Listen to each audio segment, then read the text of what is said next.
நாமக்கல் பரமத்தி வேலூர் அடுத்த பச்சைமலை முருகன் ஆலயத்தில் ஆவணி மாத செவ்வாய்க்கிழமையினை முன்னிட்டு சிறப்பு அபிஷேக அலங்காரம்.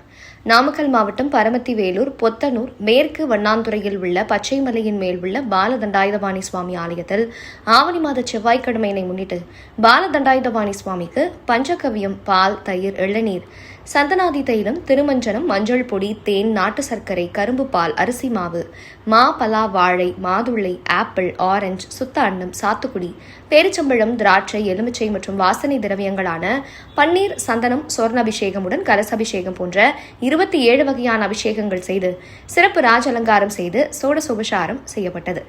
அதனைத் தொடர்ந்து முருகப்பெருமானுக்கு பல வகை வாசனை மலர்களால் 108 அஷ்டோத்தர மந்திரங்களினால் அர்ச்சனை செய்து அடுக்காரத்தி, பஞ்சாரத்தி, ஏகாரத்தியுடன் மகாகற்பூர தீபாராதனை காண்பிக்கப்பட்டது. இதில் திரளான பக்தர்கள் கலந்து கொண்டு சுவாமி தரிசனம் செய்தனர். விழாவில் கலந்து கொண்ட பக்தர்களுக்கு மகா அன்னதானமும் அருட்பிரசாதமும் வழங்கப்பட்டது.